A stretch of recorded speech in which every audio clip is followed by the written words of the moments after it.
Perfecto. Hola, muy buenos días a todos. Soy la doctora Natalia Sánchez. Soy residente de un año de servicio de alergia e inmunología clínica. El día de hoy vamos a revisar el tema de hipersensibilidad a beta-lactámicos. Y bueno, como introducción tenemos que este grupo de antibióticos se empezó a dar su mayor uso desde su descubrimiento, que fue en 1928. Actualmente se encuentra entre el grupo de familia de antimicrobianos, entre los más seguros y entre los más eficaces. Se registra que alrededor del 10% de la población va a tener una etiqueta de alergia a penicilina o a los beta-lactámicos. Sin embargo, la mayoría de estos individuos que están etiquetados de esta manera, hasta un 98% van a tolerar este grupo de antibióticos tras una evaluación adecuada por un alergólogo. Nada más como recordatorio, las familias de beta-lactámicos va a incluir a las penicilinas, las cefalosporinas, los carbapenémicos y los monolactámicos, que ahorita como que vamos a revisar. Y bueno, una etiqueta de alergia a los beta-lactámicos realmente va a conllevar riesgos importantes para la salud tanto del individuo como para la salud pública, y se va a asociar al uso de tratamientos antimicrobianos que sean de segunda o tercera línea, o incluso que tengan una mayor cobertura antimicrobiana. Y estos tratamientos pueden ser de una menor eficacia y pueden llegar a conllevar a un mayor riesgo de resultados adversos. ¿Cuáles pudiesen llegar a ser estos?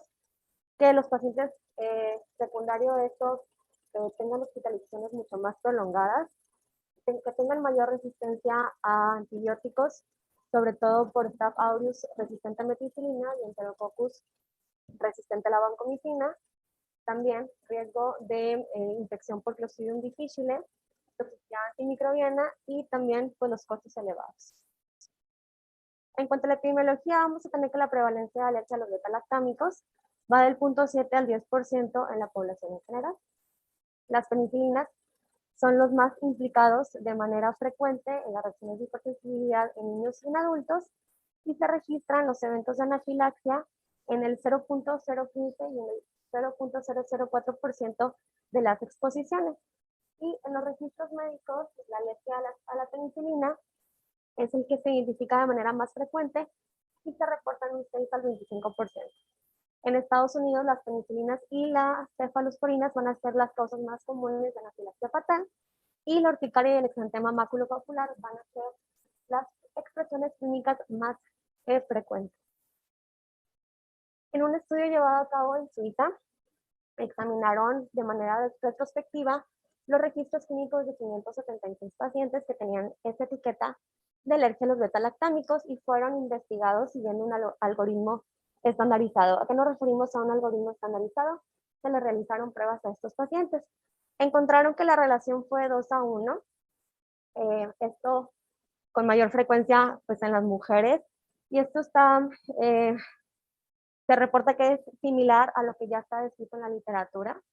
Entre los fármacos más implicados encontramos que las penicilinas eran las más involucradas en un 80.2%, seguido de las cefalosporinas en un 18.7%.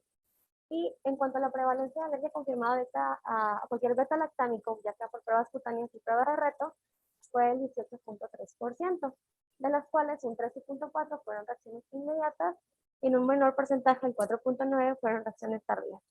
Y en cuanto a las subclases, destacó la alergia confirmada a la penicilina, como ya lo vimos, representando el 10.9% de reacciones inmediatas, y en un menor porcentaje, en un 5.6%, las tardías.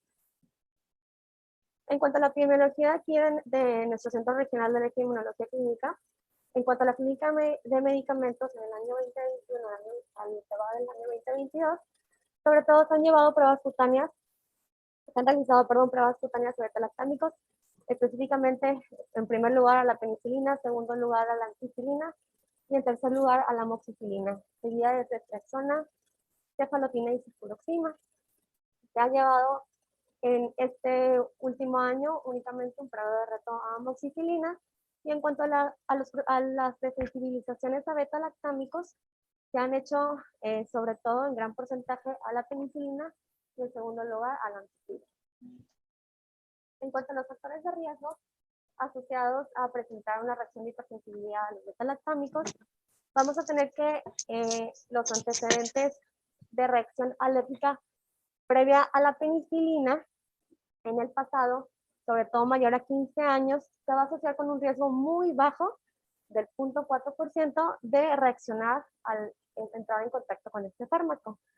En cuanto al sexo femenino, se ha informado una mayor frecuencia de alergia a medicamentos, incluida a la penicilina en específico, que va del 11% contra un 6.5% en hombres. Y esto sobre todo se ha asociado con un mayor número de prescripciones de antibióticos en el género femenino. En cuanto a la edad, se ve que es más frecuente que se presenten entre los 20 y los 49 años de edad, y a mayor edad este riesgo va incrementando, ya que este se asocia sobre todo con desenlaces fatales, y es asociado también que los adultos mayores pueden tener otras comorbilidades, ya sea cardiovasculares, respiratorias, uso de ciertos antihipertensivos, como el uso de los beta bloqueadores. En cuanto a los antecedentes familiares de alergia a fármacos, se ha visto que los hijos de estos pacientes van a tener un mayor riesgo de 10 veces más que la población en general. Y en cuanto a la vía de exposición y la frecuencia de administración, se ha visto que la penicilina tópica tiene una mayor inmunogenicidad. Realmente la penicilina tópica ya está en desuso, no se encuentra en el mercado. En cuanto a la vía oral, es mucho menos probable que ocasione reacciones de hipersensibilidad que otras vías. Y también se ha visto que los ciclos frecuentes de administración de estos antibióticos tienen pues un mayor riesgo de sensibilidad a dichos individuos. Sobre todo se ha visto en aquellos pacientes con fibrosis cística y que tienen administración intravenosa de sus medicamentos de manera frecuente. En cuanto a las infecciones virales concomitantes, algunas reacciones sistémicas de hipersensibilidad no inmediata van a estar asociadas con la reactivación de ciertos virus, como lo puede ser el citomegalovirus, el virus del Epstein-Barr o el virus del herpes. Y la alta incidencia de erupciones morbilliformes con las aminopenicilinas va a resultar de una hiperestimulación de las células T causadas por la exposición a virus específicos, en particular este que acabo de mencionar. En cuanto a las variaciones del HLA y los polimorfismos asociados con susceptibilidad a los beta-lactámicos, el HLA va a jugar un papel fundamental en la presentación de autoantígenos a las células T para la inducción de inmunotolerancia, y de manera reciente se ha buscado la asociación de ciertos genes que puedan estar implicados en la síntesis de IgE, así como en la participación en la reacción alérgica de la penicilina y de otros beta-lactámicos. Aquí les dejo una lista donde está haciendo la memorización y resaltar de los más relevantes el polimorfismo RS11125 de la lectina 3, que es un predictor genético que se asocia con alergia a los beta-lactámicos, esto relacionado con mecanismos de la vía IgE y con el receptor de alta afinidad e la interleucina 14 y la interleucina 3. ¿Okay? Aquí tenemos otros también asociados con respuesta de hipersensibilidad inmediata, respuesta de hipersensibilidad inmediata y retardada, y en población pediátrica. Sabemos que esto no se hace de rutina realmente a nivel hospitalario, pero esperemos que esto en un futuro nos pueda ayudar para poder predecir el riesgo que pueden llegar a tener estos pacientes. Y vamos a entrarnos un poquito a hablar acerca de la familia de antibióticos beta-lactámicos. Importante primero hablar de su estructura química. Vamos a tener que el anillo beta-lactámico, que lo vemos como un poquito, que lo vemos aquí en color rosa, rápido, en color rosa, va a definir de manera química a esta familia de antibióticos, y este va a conferir una alta reactividad. Va a consistir en un anillo heterocíclico de 4 átomos, 3 de carbono y 1 de nitrógeno. Si vemos, esta es la estructura química de la penicilina, va a tener una cadena lateral, R1, y un anillo tiazolidínico. Vamos a ver que estos anillos van a ir cambiando conforme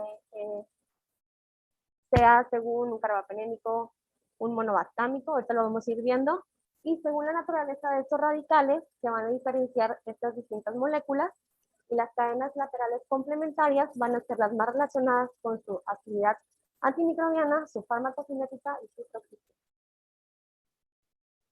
Importante recordar el mecanismo de acción de los beta-lactámicos. Estos van a inhibir la síntesis de la pared bacteriana y van a interferir en la síntesis del péptido glicano en su última fase con el bloqueo de la transpeptidación. Además, van a actuar activando la autolisina bacteriana endógena que va a destruir a este mismo péptido glicano. Y bueno, los beta-lactámicos van a poder ser clasificados de acuerdo con su estructura bicíclica en estos 4 grupos, que van a ser las penicilinas, las cefalosporinas, los carbapenémicos y los monobactámicos. Muy bien, esto también es igualmente a manera de recordatorio. Aquí tenemos los 4 grupos. En cuanto a las penicilinas, tenemos las penicilinas resistentes a la penicilinasa, las aminopenicilinas, las inhibidores de aminopenicilina y lactamasas, las antipeuromonas, las 3 generaciones de cefalosporinas, las que pertenecen al grupo de los antipeuromonas y las anti-MRSA, igual carbapenémicos y monobactámicos, únicamente para recordarnos. Y bueno, vamos a empezar. Entonces, hablábamos que todas van a tener un anillo beta-lactámico en común. Si nos damos cuenta, la penicilina va a tener su cadena lateral R1 y va a tener un anillo tiazolidínico. En el caso de las cefalosporinas, si comparamos contra la penicilina, va a tener 2 cadenas laterales, la R1 y la R2, pero además este anillo va a cambiar, va a ser un anillo dihidrotiazídico. En el caso de los carbapenémicos, igual va a tener su cadena lateral R1 y R2, pero va a tener un anillo dihidropirral. En el caso de los monobactámicos, va a tener igual su anillo beta-lactámico, su cadena lateral R1, pero esta no va a tener ningún anillo complementario. Y en el caso del ácido clavulánico, únicamente va a tener su anillo de oxazolidina, pero no va a tener ninguna cadena lateral R1 o R2. ¿Ok? Entonces, el anillo beta-lactámico, los anillos adicionales y las cadenas laterales son los que se han descrito como posibles sitios alergénicos. Normalmente, en condiciones fisiológicas, el anillo beta-lactámico va a ser inestable. Y en el caso de la penicilina, nos va a dar lugar a la generación de determinantes mayores y menores. Estos se van a unir de manera covalente a las proteínas del huésped a través del complejo portador. Entonces, en el caso de esta es la estructura de la penicilina.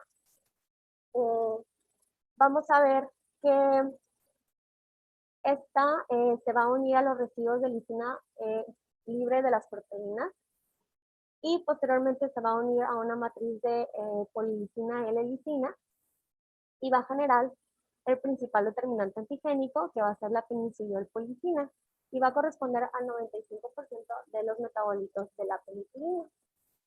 Y cuando se une de manera covalente a los grupos carboxilo y al grupo tiol, se van a generar los determinantes antigénicos menores, que van a ser las penicilinas, el pencilioato y el penilioato, ¿ok? Y estos van a corresponder al 5% de los metabolitos de la penicilina. Ahora, hablando acerca de la reactividad cruzada que puede haber entre estos beta-lactámicos, como vimos, tienen estructuras pues, bastante, siguen un patrón de estructura que es un anillo beta-lactámico, cambian sus cadenas laterales y sus anillos. Vamos a ver que los anticuerpos IgE y los linfocitos T van a reconocer a la estructura química básica asociada con proteínas transportadoras.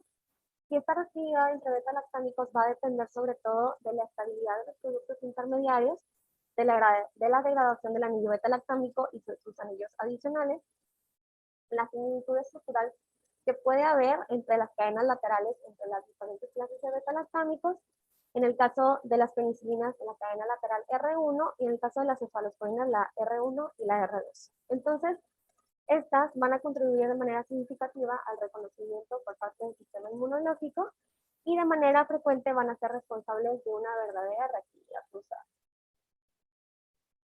Las cadenas laterales de las penicilinas y las cefalosporinas de primera generación van a ser menos complejas que las de las cefalosporinas de última generación. Y inicialmente los estudios nos indicaban que había un porcentaje de mayor del 5% de reactividad cruzada entre estas, pero se sospecha que es sobre todo por una contaminación cruzada en los preparados de cefalosporinas con penicilina. Entonces, la reactividad cruzada entre las penicilinas y cefalosporinas se pueden predecir sobre todo en parte con la presencia de su cadena lateral R1 y en menor medida, perdón, las cadenas laterales R2. Y además parece también estar relacionada con la cadena lateral similar o idéntica. Entonces, vamos a tener que en aquellos pacientes que tienen alergia a penicilina, se reporta que hay reacción cruzada en menos del 2%. ¿Okay? En el caso de pacientes alérgicos a penicilina que van a recibir cefalosporina. En el caso de las penicilinas y los carbapenémicos se reporta que es menor al 1%. Y en el caso de las penicilinas con los monobactámicos no hay reportes de reacción cruzada. Igual en caso de monobactámicos con carbapenémicas no la hay. En el caso de cefalosporinas con carbapenémicos es menor al 1%. Sin embargo, en pacientes que son alérgicos a la ceftazidima se han notificado reacciones al Astronam. El Astronam es parte del grupo de los monobactámicos, son como monobactámicos, ya que la cadena lateral R1 va a ser idéntica. Y asimismo, la cefazolina, que va a ser una cefalosporina de primera generación, que se utiliza sobre todo en la profilaxis en pacientes quirúrgicos, no parece estar asociada con reactividad cruzada con ningún otro beta-lactámico y no comparten cadenas laterales R1 y R2.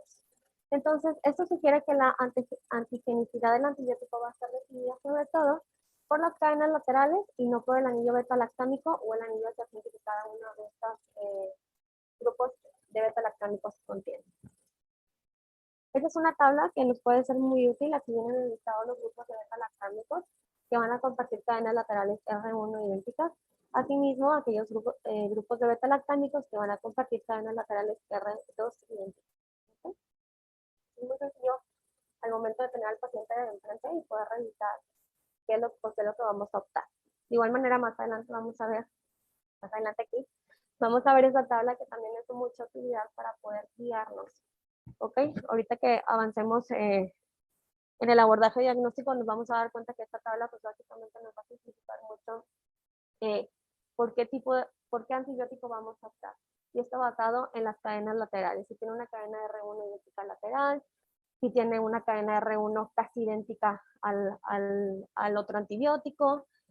Y no vamos a ahondar mucho en esto, es muy larga, únicamente para que la tengan en mente y puedan recurrir a ella en caso de que la necesiten.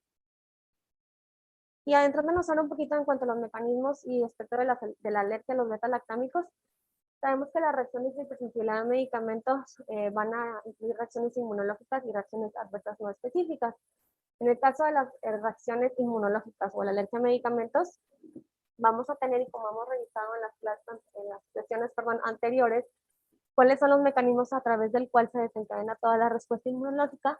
Hay tres modelos postulados, sobre todo en el caso de los medicamentos, como es el concepto de interacción farmacológica, la formación de apteno-proapteno y el repertorio alterado.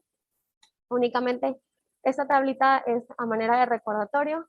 Recordar sobre todo también que en el caso de las reacciones tardías de tipo 4 va a aplicar aquí el concepto de interacción farmacológica.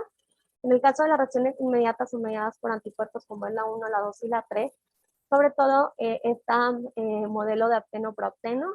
Y en el caso del repertorio alterado, aquellas reacciones tardías de tipo 4. Recordar también que hay reacciones inmunológicas o pseudoalérgicas y que sobre todo estas van a ser atribuidas a la activación de contacto, esto a nivel plasmático. Y revisando ahora sí cada uno de los fenotipos y endotipos de la alergia a los beta-lactámicos, vamos a ver que podemos seguir la clasificación de Helicums para poder determinar y poder encasillar a nuestros pacientes. Tenemos que las reacciones de hipersensibilidad de tipo 1, ya conocemos que van a desencadenar síntomas de urticaria, angioedema, broncoespasmo, incluso puede haber compromiso a nivel cardiovascular y anafilaxia. Estos se establecen sobre todo en un periodo de tiempo de 30 minutos a 6 horas. Dependiendo de la literatura que revisemos y también en base a los estudios y a las poblaciones que están estudiadas, vamos a ver, como vimos en el primer estudio, que las reacciones de hipersensibilidad de tipo 1 pueden llegar a ser más frecuentes o menos frecuentes, ¿ok? Entonces, según lo descrito con relación a esta bibliografía, encontramos que las reacciones de hipersensibilidad tipo 1 comparadas a las tipo 4 son infrecuentes y en el caso de los síntomas presentados por estos pacientes, predomina sobre todo la urticaria y el angina en primer lugar con un 57%, seguido de compromiso de la vía aérea superior e inferior en un 36 y 28%, compromiso cardiovascular en un 21% y síntomas gastrointestinales que van en el último lugar con un 7%. Asimismo, se pueden desencadenar reacciones de tipo 2, reacciones citotóxicas o que son secundaria a la formación de inmunocomplejos. Como sabemos en la hipersensibilidad de tipo 2, se puede desencadenar anemia hemolítica, trombocitopenia. En el caso de la formación de inmunocomplejos puede llegar a vasculitis de pequeño vaso, enfermedad del suero, reacciones de Artus. Esas son menos frecuentes que las de tipo 1 y que las de tipo 4. Y en el caso de las que son mediadas por células T, pues sabemos que podemos dividirla en 4 subgrupos, A, B, C y D. En este caso, enfocándonos en B, C y D.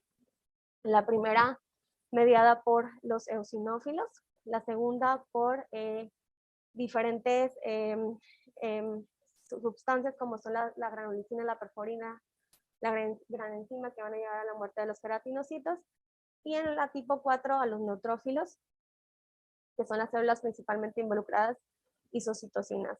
Vamos a ver que en este tipo las manifestaciones clínicas se van a presentar después de los 60 minutos, incluso semanas después del inicio del fármaco. Estas van a ser más comunes. El primer lugar se lo va a llevar el exantema maculopapular o morbilliforme, que este va a entrar dentro de las reacciones de hipersensibilidad de tipo 4B y 4C. Se han visto que se presentan hasta en un 2% de los hospitalizados y también 2 o 9 días después del inicio del fármaco. Y sabemos que estos van a tener un curso totalmente benigno, ¿ok? Recordando nada más un poquito acá, en el caso del mecanismo 4B, tenemos al síndrome de Dres, que puede presentarse de 2 a 8 semanas. Se pueden llegar a presentar durante este rango de tiempo. De estas 3 va a ser el más raro y el que más, con los fármacos que más se asocian van a ser con las cefalosporinas. Tenemos también al síndrome de Stevens-Johnson y a la necrólisis epidérmica tóxica, que sabemos que esta puede tener una presentación de 4 a 28 días después del inicio del medicamento. Y el AGEP, que va a tener una presentación de 24 a 48 horas, ya con las manifestaciones clínicas que hemos revisado pues, en sesiones anteriores. Entonces, ahora sí, ¿cómo vamos a evaluar a nuestros pacientes? El interrogatorio sobre las reacciones que hayan presentado nuestros pacientes de manera previa va a ser elemental, ¿ok? Y va a ser importante hacer énfasis en ciertos aspectos, que va a ser, ¿hace cuánto tiempo presentó la reacción con este fármaco? Hay que tomar en cuenta que en las reacciones de hipersensibilidad tipo 1, la pérdida de sensibilidad en el caso de la penicilina se da hasta en un 50% a los 5 años y este aumenta hasta un 80% a los 10 años desde el evento o desde la reacción. Y en el caso de las cefalosporinas, mayor al 50% a los 5 años. Hay que preguntar qué medicamento fue el que se recetó, cuál fue la indicación de este, cuál fue la dosis y la vía por la cual se administró, qué síntomas que fueron los que presentaron, cuánto fue el tiempo en el que transcurrió entre que se le administró el medicamento hasta que presentó los síntomas y cuál fue el manejo empleado para esta reacción. Importante también, si el paciente ha tomado la misma medicación de manera posterior y si esto es afirmativo, si nos dice que sí, ver qué reacción fue la que tuvo. Ahora, una vez obtenido todo el historial de nuestro paciente, hay que realizar una estratificación de riesgo y eso se puede clasificar en 3 grupos. En base a esta estratificación de riesgo, podemos determinar qué es lo que vamos a hacer con nuestro paciente, ¿ok? Entonces, si tenemos un paciente que tuvo síntomas no alérgicos aislados, que puede ser desde síntomas gastrointestinales, cefalea, que haya presentado prurito cutáneo, sin presentar como tal un rash, o que haya tenido reacciones mal caracterizadas más de 10 años atrás, lo que se indica en este caso es realizar una prueba de reto con amoxicilina bajo vigilancia. Sin embargo, en el Praxis Parameter de 2022, se reporta que se recomienda realizar cualquier tipo de prueba en estos pacientes, pero se puede ofrecer realizarles un desafío de un paso con amoxicilina, sobre todo a aquellos pacientes que estén ansiosos o intranquilos de recibir el medicamento sin que se les haga una valoración. Hay que ser, ahora sí que muy, hay que tratar de, con nuestros pacientes, cada paciente es diferente, hay que platicar con los pacientes y establecer qué es lo que vamos a hacer. No todos los pacientes nos van a autorizar, nos van a dar permiso de no hacer ninguna prueba y administrarles el medicamento. Entonces, eso nada más son guías, es lo que nos recomiendan, pero realmente ya lo que hagamos va a ser dependiendo de la decisión de nuestro paciente, porque eso es muy importante. Entonces, como dice la actualización, podemos hacer una prueba de reto sin problema para poderle quitar a nuestro paciente esa ansiedad o ese temor de que reciba el medicamento, a pesar de que nosotros sepamos de que el riesgo es bastante bajo, ¿ok? En caso de que tengamos un paciente que tenga urticaria u otro tipo de rash pruriginoso, aunque tenga otras reacciones que sean compatibles con un mecanismo mediado por IgE, pero ojo, que no sea anafilaxia, podemos realizar pruebas cutáneas seguido de prueba de reto con amoxicilina en caso de que estas sean negativas. Eso lo catalogaría como un riesgo medio. Y en el caso de riesgo alto, vamos a encasillar a aquellos pacientes que hayan tenido anafilaxia, que tengan pruebas cutáneas positivas, que tengan reacciones recurrentes al medicamento, que tengan reacciones no nada más un beta-lactámico, sino múltiples, que tengan síntomas de riesgo moderado, o sean pacientes complicados o comórbidos, que sean usuarios de oxígeno suplementario, que tengan función cardíaca comprometida, y pacientes embarazadas. En este caso, hay que buscar un tratamiento alternativo para estas pacientes o desensibilizar según el caso, ¿ok? En cuanto a las pruebas diagnósticas, tenemos pruebas in vivo y pruebas in vitro. Vamos a tener que las pruebas in vivo van a incluir a las pruebas cutáneas, las pruebas de lectura tardía y las pruebas de parche, la prueba de reto, y las in vitro tenemos a la IgE sérica específica, a la prueba de activación de basófilo, los niveles de tritasa y o histamina, la prueba de transformación de linfocitos y el ELISpot. Nada más para mencionarles, aquí vienen señaladas, como sabemos, cuando sospechemos de una reacción de hipersensibilidad inmediata, pues vamos a realizar pruebas cutáneas, en el caso de las tardías, pruebas de lectura tardía y pruebas de parche, y las pruebas de reto va a aplicar para ambas, para reacciones de hipersensibilidad inmediata e hipersensibilidad tardía. En el caso de las in vitro, las primeras 3, sobre todo para aquellas reacciones de hipersensibilidad inmediata, y las últimas 2 para para prueba de transformación de linfocitos y el spot para las tardías. Ok. Entonces, en cuanto a la evaluación de hipersensibilidad a la penicilina, las pruebas cutáneas van a ser el método más fiable, y esto más que las pruebas in vitro como es las que son realizadas por ELISA. Va a tener una sensibilidad baja del 30.7%, pero una especificidad bastante alta del 96.8%, con un valor predictivo negativo del 95%. Además, va a tener una tasa de positividad del 1% cuando el criterio de prueba positivo sea mayor o igual a 3 milímetros versus el control negativo, y del 0.5% cuando esto sea mayor o igual a 5 milímetros versus el control negativo. Cualquiera de estos dos criterios nos va a dar lugar a que la gran mayoría de los pacientes sean desetiquetados como alérgicos, ¿ok?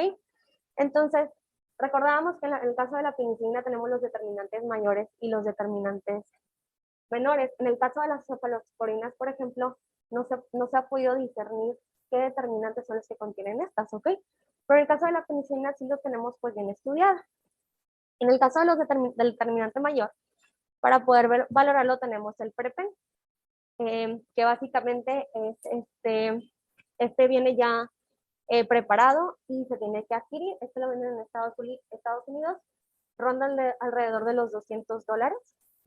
Un kit de estos que contiene 5 ampolletas, y en el caso de los determinantes menores lo podemos valorar a través del uso de la penicilina G. Ahora aquí también vienen enlistadas cuáles son las concentraciones máximas no irritantes En el caso de la penicilina G, de 10.000 unidades por mililitro. En el caso de la amoxicilina, 20 miligramos por mililitro. Y en el caso de la ampicilina, de 20 miligramos también por mililitro. ¿Ok? Va a haber un grupo especial de pacientes que van a tener alergia selectiva específica a penicilinas y tolerancia al resto de al resto. Vamos a tener que los pacientes que reaccionan a la ampicilina y amoxicilina y toleran penicilina VK o a la penicilina G. ¿Qué pasa? Estos pacientes tienen pruebas cutáneas positivas para amoxicilina o ampicilina con una prueba negativa a los determinantes mayores y menores de la penicilina. Esto establece que muy probablemente sus reacciones mediadas por IgE estén dirigidas sobre todo a las cadenas laterales del grupo R de las aminopenicilinas. Y es por eso que toleran otro tipo de penicilina. Ahora, en el caso de la prueba de reto oral con amoxicilina, vamos a tener que la amoxicilina va a ser el beta-lactámico ideal o el preferido para realizar este tipo de prueba. Y esto debido a dos cosas, que tiene su anillo beta-lactámico y que tiene la cadena lateral R1. ¿Ok? Este se va a recomendar realizar tras realizar pruebas cutáneas a penicilina y que esta resulta negativa. El desafío se puede hacer incluso en un paso o en dos. ¿Cuándo vamos a optar para hacerlo en dos pasos? Sobre todo cuando nuestro paciente haya tenido antecedentes de reacciones graves o reacciones recientes. Y básicamente la prueba de reto con amoxicilina nos va a poder identificar también la mayoría de las reacciones tardías. Esto es muy importante. Ahora, en el caso de que tengamos reacciones cutáneas benignas en pacientes pediátricos, ya sean erupciones morbiliformes y urticaria, no se recomienda realizar pruebas cutáneas a penicilina previo a realizar la prueba de reto oral con amoxicilina. Como sabemos, muchas veces este tipo de reacciones benignas están asociadas con cuadros infecciosos en los niños que son bastante comunes, ¿ok?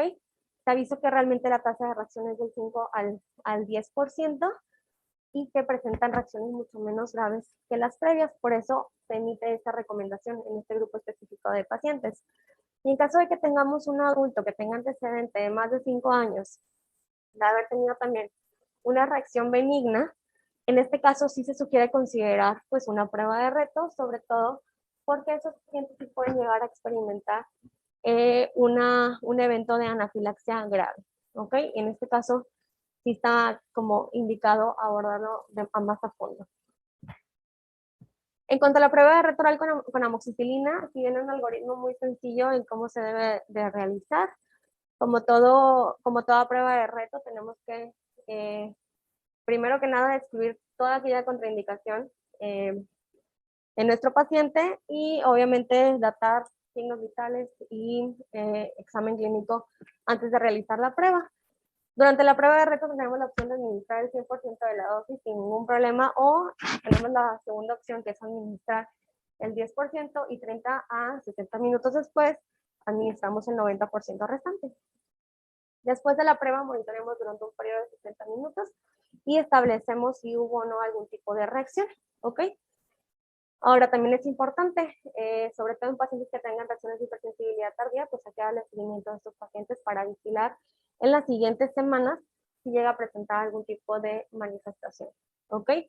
Contraindicaciones, aquellas contraindicaciones relativas van a ser el asma no controlada y la urticaria activa, y las absolutas van a ser el síndrome de Dres, el síndrome de Steven-Johnson, la necrólisis epidérmica tóxica y la anafilaxia. Todo esto contraindica para que podamos realizar esta prueba de reto. Ahora, hablando con relación a las pruebas in vitro, sabemos que estas nos van a ofrecer el potencial de realizar el diagnóstico sin que nuestro paciente se exponga a un riesgo, ¿ok? Ya sea porque están contraindicadas hacer las pruebas in vivo o bien cuando estas realmente pues, no sean concluyentes. Vamos a tener que en el caso de las reacciones de hipersensibilidad tipo 1, durante la fase aguda podemos utilizar la triptasa y la histamina. Sabemos que el resultado de estas va a depender mucho pues, de la vida media de estas moléculas y además algo importante es que van a requerir una medición basal, que la mayoría de las veces no la vamos a tener, ¿ok? O prácticamente nunca la vamos a tener. Y además, estas no nos van a poder permitir discernir cuál fue el fármaco responsable de la reacción. En el caso de la fase de resolución tenemos a la IG estérica específica y a la prueba de activación de basófilos. En cuanto a la IgE sérica específica por ImmunoCAP, el rendimiento de esta prueba va a variar dependiendo del fármaco que se esté estudiando. El rango de positividad para los beta-lactámicos va del 28 hasta el 85%, y la sensibilidad para amoxicilina y benzilpenicilina va a ser del 65% con una especificidad alta del 95%. En cuanto a la prueba de activación de basófilos, sabemos que esta únicamente se encuentra en centros especializados, no se hace en todas partes. Va a tener una sensibilidad del 22 al 55% y una especificidad del 80 al 97%, casi comparable con la de la IgE sérica específica, pero esto es únicamente recordando para amoxicilina y para benzilpenicilina. Este incluso se reporta que va a ser más sensible para la medición, más sensible que la medición de IgE sérica específica, y su uso combinado pues puede apoyarnos para poder diagnosticar a un mayor número de pacientes. En el caso de las reacciones de hipersensibilidad de tipo 4, tenemos la prueba de transformación de linfocitos y el ELISpot, aunque estos realmente tampoco están disponibles de manera comercial, no están en todos los hospitales, más que nada están utilizados para fines de investigación. Ahora quise poner estos agregar en la presentación estos algoritmos de abordaje recomendados para la evaluación de ciertos grupos de pacientes, ¿ok? Por ejemplo, en el caso de que tengamos un paciente que se le quiera administrar una cefalosporina, pero tenga diagnóstico o antecedente de una hipersensibilidad a la cefalosporina, ¿qué es lo que vamos a hacer con estos pacientes, ok? Entonces, primero que nada, hay que evaluar si nuestro paciente tiene historia de anafilaxia o no. En el caso de que tengamos un paciente con historia de anafilaxia, lo que se va a recomendar es que realicemos pruebas cutáneas con los agentes que deseamos administrar, ¿ok? Que incluso puede ser la misma cefalosporina con la cual tuvo la reacción anafiláctica, ¿ok? Y bueno, en dado caso que tengamos un resultado positivo a la prueba, podemos optar por cefalosporinas alternativas, ¿ok? Dependiendo cuál haya sido el resultado. Si tuvo una reacción positiva a la cefalosporina con la que tuvo la reacción, vamos a optar por aquellas pruebas que salieron negativas, ¿ok? Y buscar esa cefalosporina alternativa, ¿ok? ¿Qué otra opción tenemos? Cambiar de familia de antibióticos, no optar por un beta-lactámico, pero pues sabemos todo lo que implica realizar eso. Y también podemos optar por una desensibilización, ¿ok? Ahora, si tenemos un paciente al que le hicimos pruebas cutáneas y resultaron todas negativas, en este caso lo que se recomienda es confirmar esta tolerancia al medicamento, o sea, que realmente no tenga ninguna reacción a través de un reto oral, ¿ok? Ahora, en dado caso que no sea posible administrar una cefalosporina oral o realizar algún tipo de prueba cutánea, que esto puede ser en pacientes que hayan tenido reacciones graves o un paciente crítico o una paciente embarazada, podemos optar irnos directo a una desensibilización o incluso una prueba de reto, pero sabemos el alto riesgo que esta conlleva realizar, ¿ok? Entonces, como les digo, esto básicamente son algoritmos nada más para que nos guíen, pero no son definitorios. Hay que individualizar a cada uno de nuestros pacientes. Ahora, si tenemos un paciente sin historia de anafilaxia y se le va a administrar una cefalosporina estructuralmente similar, ¿ok? Para eso nos sirve la tablita que vimos anteriormente, ¿ok? Porque aquí nos vamos a dar cuenta si es similar o no es similar, ¿ok? Entonces, en este caso, vamos a llevar un tratamiento guiado a través de las pruebas cutáneas, ¿ok? Dependiendo si salen positivas o negativas, ¿ok? Y otras opciones que también vamos a tener para ellos va a ser realizar una desensibilización empírica, irnos directo a ello o realizar una prueba de reto. Ahora, si tenemos un paciente igual que no tiene historia de anafilaxia, pero se le va a administrar una cefalosporina que estructuralmente no es similar, nos podemos ir sin problema a una prueba de reto oral, ¿ok? Ya que en teoría no le confiere un mayor riesgo de presentar una reacción de hipersensibilidad. Otras opciones, si nos queremos ir un poquito más tranquilos, y como les digo, también dependiendo de lo que quiera el paciente, porque muchos pacientes no nos van a aceptar irnos a una prueba de reto oral, lo que podemos hacer también es realizar pruebas cutáneas y guiarnos por el resultado de estas. O, si tampoco las pruebas cutáneas son viables, realizar una desensibilización. Ahora, en el caso de que tengamos un paciente con una reacción de hipersensibilidad a penicilina y se le va a administrar una cefalosporina, ¿ok? Entonces ya Este paciente que tenemos se le va a administrar una cefalosporina que es estructuralmente similar, ¿ok? Recordemos que esto de estructura similar va a estar basado en la similitud o en la reactividad cruzada que se tenga con la cadena lateral R1, ¿ok? Igual, nos vamos a regresar a la misma tabla, pero nuestro paciente tiene una historia de anafilaxia a la penicilina. Lo recomendado aquí es primero hacer pruebas cutáneas, ¿ok? Y esto guiado, vaya, determinar qué es el siguiente paso basado en esto. Si tenemos que nuestro paciente tiene una prueba cutánea a penicilina positiva, lo que vamos a hacer es que vamos a realizar una prueba de reto oral con la cefalosporina que queremos administrar, o si eso no es viable tampoco, nos brincamos una desensibilización empírica sin conocer realmente si sí o si no tiene una reacción a este fármaco. Y en el caso de que sea negativa, pues sin problema nos podemos ir a administrar la cefalosporina. Ahora, en el caso de que el paciente no tenga historia de anafilaxia a la penicilina, lo que se recomienda en este caso es administrar la cefalosporina, pero hay que posteriormente realizar una evaluación de alergia a penicilina, ¿ok? ¿Por qué? Porque si no, nuestro paciente se va a quedar con la misma etiqueta, ¿ok? Otras opciones que tenemos sería hacer un reto oral con cefalosporina o un tratamiento guiado por pruebas cutáneas a la penicilina. En el caso de que se administre una cefalosporina estructuralmente no similar, igual vamos a seguir estos pasos: administrar la cefalosporina y posteriormente realizar la evaluación para penicilina. U otras opciones sería realizar un reto oral con cefalosporina o un tratamiento guiado por pruebas cutáneas. Ahora, ¿qué va a pasar? Si tengo un paciente que tiene hipersensibilidad a cefalosporina, y se le va a administrar, una penicilina, en el caso de que nuestro paciente tenga historia de anafilaxia a la cefalosporina, lo que se va a recomendar como primer paso va a ser realizar pruebas cutáneas a penicilina. En caso de que esta sea positiva, vamos a proceder a una desensibilización, y en caso de que sea negativa, podemos realizar una prueba de reto oral con penicilina, ¿ok? Otras opciones que aquí vienen es, sin hacer pruebas cutáneas, pasar un reto oral, sabemos el riesgo que confiere, o pasar de igual manera a una desensibilización. Y si tenemos un paciente sin historia de anafilaxia a cefalosporina, lo que se recomienda aquí es administrar la penicilina o realizar pruebas cutáneas a las cefalosporinas, una prueba de reto, una desensibilización. Esas van a ser las concentraciones no irritantes de cefalosporinas de uso común, únicamente para que también las tengamos en mente, no hay que memorizarlas. Estos son para medicamentos que se aplican de manera ya sea intramuscular o intravenosa.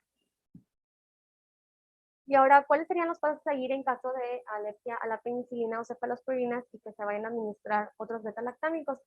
En el caso de los carbapenémicos, este se puede administrar sin realizar ningún tipo de prueba cutánea previo a, pero en ciertos pacientes o situaciones, pacientes ansiosos o pacientes que tengan múltiples alérgicas a fármacos, se puede realizar una prueba de reto oral. Importante, esto siempre que no se trate de ningún tipo de SCAR, ¿ok? Y también, todos los algoritmos que vimos anteriormente también aplican. Estos no se van a realizar en pacientes que tengan antecedentes de SCAR. En el caso de los monobactámicos, como las acetronam, eso se puede administrar sin prueba de valoración, a menos que haya un antecedente de reacción a la ceftaxibima, ¿ok? Realmente no se ha demostrado reactividad cruzada entre las cefalosporinas y este monobactámico, excepto la ceftaxibima, que es parte de las cefalosporinas, y eso sobre todo porque comparten una cadena lateral R1, ¿ok? Ahora, en cuanto al tratamiento, vamos a tener que cuando se sospecha una reacción a beta-lactámicos, primer paso va a ser interrumpir el fármaco, ¿ok? Y segundo paso sería buscar un antibiótico alternativo aplicando todos los algoritmos que ya vimos anteriormente, ¿ok? En el caso de que tengamos a nuestro paciente enfrente y tenga en ese momento los síntomas en agudo, pues dependiendo de lo que tenga, o qué manifestaciones tenga, va a ser el tratamiento que vamos a establecer.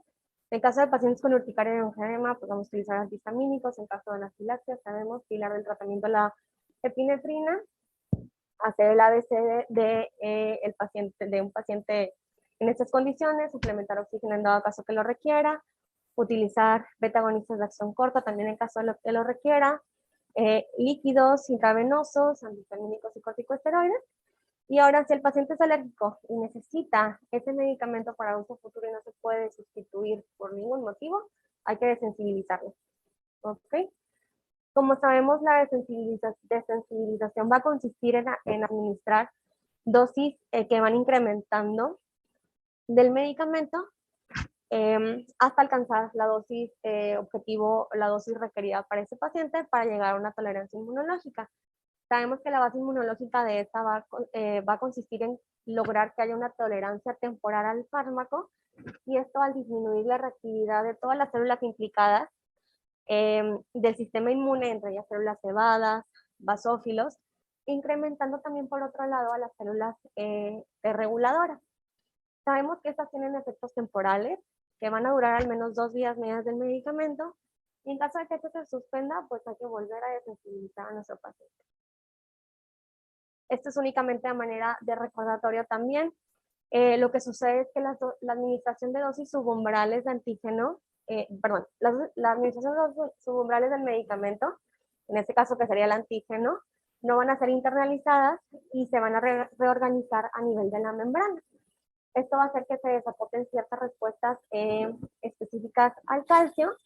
Va a haber una activación de moléculas inhibidoras que van a impedir que haya esta transducción de señales y que van a proteger contra la activación celular y la liberación de todos los mediadores que ya conocemos que están implicados en este proceso.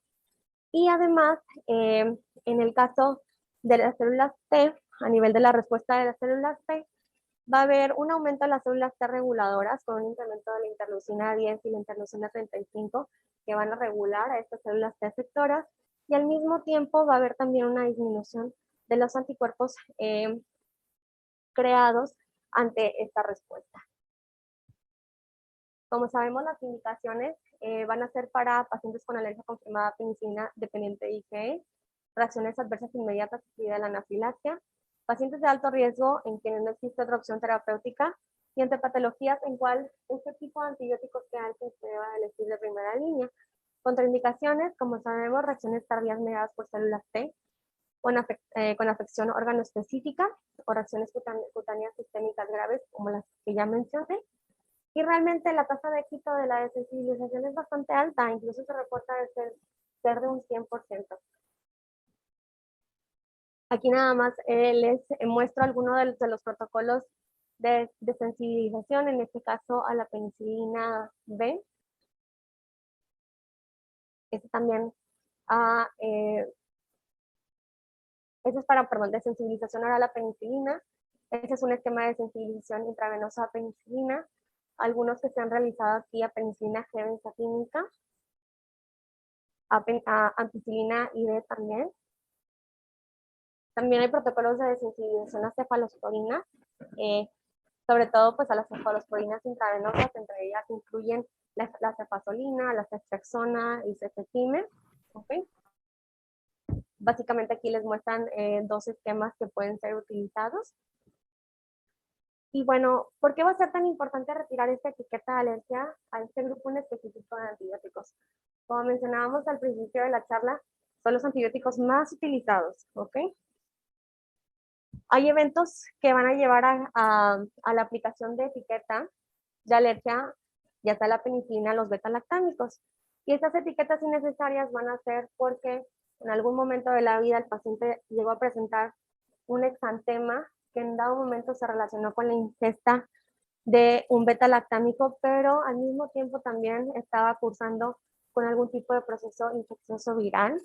En el caso de interacciones farmacológicas con virus, como lo hablábamos, un ejemplo es el virus del Epstein y la amoxicilina, el exantema benigno por la penicilina, los efectos secundarios menores no alérgicos, síntomas gastrointestinales, cefalea, etc. Historia de evento adverso a penicilina. La única etiqueta necesaria que vamos a necesitar nosotros va a ser realmente confirmar si el paciente tiene o no hipersensibilidad, ¿ok? Y bueno, ¿cuáles van a ser las consecuencias negativas que son relevantes a esta etiqueta de leche de penicilina o a los beta-lactámicos? Vamos a ver que en la infancia temprana es cuando se adquiere esta etiqueta de alergia, esto en alrededor de un 75%, y la mayoría de las etiquetas van a ser incorrectas, ¿ok?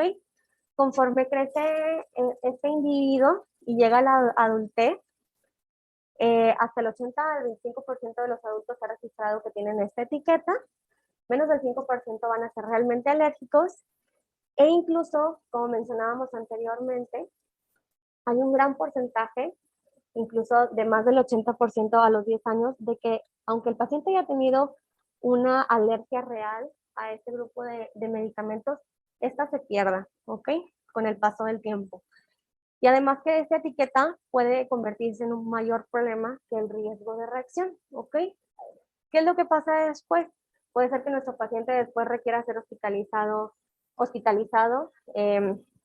y que requiera la prescripción de diferentes antibióticos y que se tenga que optar por antibióticos de segunda o tercera línea, que también pues haya un incremento en una selección errónea de antibiótico, esto le va a conferir un mayor riesgo de mortalidad, eso sobre todo en pacientes oncológicos y pacientes que estén recibiendo tratamientos con antibióticos de manera frecuente. Muchas de las veces esto va a hacer también que el paciente no reciba a tiempo el antibiótico correcto. Esto va a generar que haya un aumento en las infecciones quirúrgicas, incluso fallen los tratamientos. Hay aumento en la resistencia a múltiples antibióticos, que esto genera estancias prolongadas de hospitalización y que esto aumenta el costo para el paciente y también para el hospital y los servicios de salud. ¿Ok? Entonces, realmente desetiquetar a estos pacientes va a ser primordial, ya que va a ser costo efectivo. Vamos a tener un paciente que esté tranquilo y seguro, ¿ok? Al momento de que se le prescriba algún tipo de antibiótico de esta familia. Va a haber una disminución en sus gastos también. Y también, pues van a haber, se van a evitar que haya malos resultados. Esto puede ser, pues, falla en el tratamiento, infecciones quirúrgicas, infecciones multidrogoresistentes. ¿Ok? Esa tabla me gustó mucho porque resume básicamente lo que hemos platicado en esta charla, ¿ok? En que hay que enfocarnos sobre todo en qué es lo que tenemos que hacer dependiendo del tipo de paciente que se nos presente, ¿ok? Sabemos que en las reacciones de tipo 1 mediadas por IgE debemos de realizar pruebas cutáneas, realizar desafíos con medicamento. En el caso de las reacciones de tipo 2 y tipo 3 realmente pues no, aunque son bastante difíciles de diagnosticar, porque eso es muy cierto, pues realmente muchas de las veces pasan por alto y no se llegan a abordar en ese momento, por lo tanto no se emite una recomendación particular para ellas. Y en el caso de las reacciones de tipo 4, como sabemos, aquí pruebas cutáneas no realizarlas, pruebas o prueba de reto oral sí, y las pruebas de parte pues, están pues bastante indicadas. Y ya para concluir, como lo mencionábamos anteriormente, la etiqueta de alérgenos beta-lactámicos va a ser bastante común y lo vemos aquí en la consulta. Va a afectar al 10% de la población, va a conllevar a un riesgo de resultados clínicos y socioeconómicos negativos, como lo mencionábamos anteriormente. Y esto porque el 98% de los pacientes van a tener un resultado negativo y estos pueden recibir sin ningún problema el antibiótico de manera segura en un futuro. Uno de los motivos por los cuales estos pacientes son etiquetados de manera errónea es que nunca llegan con nosotros y nunca son abordados. Entonces, esta etiqueta les dura para toda la vida. Y como alergólogos vamos a tener un papel fundamental en facilitar programas que vayan dirigidos para aquellos pacientes que se ven tanto de manera ambulatoria como por parte, pacientes que estén hospitalizados, para poderlos identificar correctamente y poder quitar esta etiqueta y por lo tanto evitar todas estas situaciones que comentábamos anteriormente, pues que van a afectar al mismo individuo y también a nuestro sistema de salud. Y sería todo por mi parte. Muchas gracias por su atención.